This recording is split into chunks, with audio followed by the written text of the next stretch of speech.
ரொம்ப ரொம்ப குறைஞ்ச பட்ஜெட்ல எடுக்கப்பட்ட ஒரு அனிமேஷன் படம் யாருமே எதிர்பார்க்காத அளவுக்கு அதிக வசூல் பண்ணியிருக்கு. இந்த படத்தை எத்தனை பேர் எடுத்தாங்க, எவ்வளோ பட்ஜெட்ல எடுத்தாங்க, எப்படி இந்த படம் ஹிட் ஆச்சு அப்படின்றதெல்லாம் இந்த வீடியோவில் சொல்கிறேன். அதுக்கு முன்னாடி இது மாதிரி மேலும் பல வீடியோஸ் பார்க்க நம்ம சினிமா சித்தப்பு சேனலை சப்ஸ்கிரைப் பண்ணிக்கோங்க. சைனாவில் ஒரு மிகப்பெரிய வைரல் சென்சேஷன் ஆகிட்டு இருக்க நியோலாய் அப்படின்ற படம் தான் நான் சொன்ன அந்த அனிமேட்டட் மூவி. இந்த படத்தோட மிகப்பெரிய ஆச்சரியம் என்ன அப்படின்னா, இந்த படத்தை உருவாக்க செலவானது வெறும் 4000 தான். 4000 ரூபா பட்ஜெட்ல எடுக்கப்பட்ட இந்த படம் 25 கோடிக்கு மேல இப்போ வசூல் பண்ணிட்டு இருக்கு.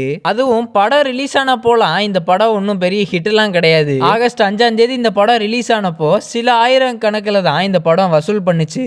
இந்த படத்தை பார்த்த மக்கள் இந்த படத்தோடைய அனிமேஷன் குவாலிட்டியை பார்த்து கலாய்க்க ஆரம்பிச்சாங்க. அந்த நெகட்டிவ் பப்ளிசிட்டியே இந்த படத்துக்கு ஒரு மிகப்பெரிய ப்ரொமோஷனா மாறி இருக்கு. இந்த படத்தோட அனிமேஷனை பொறுத்த வரைக்கும் வெறும் பேசிக்கான அனிமேஷனு, கேரக்டர் மூவ்மெண்ட்ஸ்லாம் சில இடத்துல ஸ்டிஃபா இருக்கும். அதனாலதான் பல பேர் சோசியல் மீடியால இந்த படத்தை கடுமையா விமர்சனம் பண்ண ஆரம்பிச்சிருக்காங்க. அந்த அளவுக்கு மோசமாக இருக்கா, அப்படி என்னதாண்டா பண்ணி வச்சிருக்காங்கன்னு பார்க்க தேட்டர் பக்கம் மக்கள் போக ஆரம்பிச்சிருக்காங்க. மீம்ஸு, சோசியல் மீடியா டிஸ்கஷன்ஸு எல்லாமே சேர்த்து இந்த படத்தை ஒரு மிகப்பெரிய வெற்றி படமாக மாற்றி கொடுத்துருக்கு. இந்த படத்தை உருவாக்குனது அம்மா பையன் அப்படின்னு ரெண்டு பேர் மட்டும்தான்.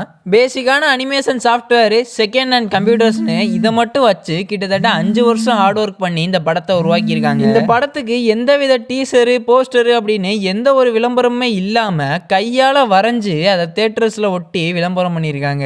என்னதான் இந்த படம் நல்லா இல்லை அப்படின்னு சோசியல் மீடியால கடுமையான விமர்சனங்கள் வந்தாலும் ஒரு அம்மா பையனுடைய 5 வருஷம் கடுமையான உழைப்புக்கு ஒரு நல்ல அங்கீகாரம் கிடைச்சிருக்கு.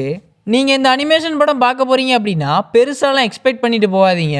ஏன்னா அவங்க வெறும் பேசிக் சாஃப்ட்வேர் தான் யூஸ் பண்ணதால படத்தோடைய அனிமேஷன் குவாலிட்டி ரொம்ப போராக தான் இருக்கும். இது மாதிரி இன்ட்ரெஸ்டிங்கான ரிவ்யூஸ்க்கு இந்த வீடியோவை லைக் பண்ணி நம்ம சேனலை சப்ஸ்கிரைப் பண்ணிக்கோங்க. அடுத்த வீடியோவில் சந்திப்போம்.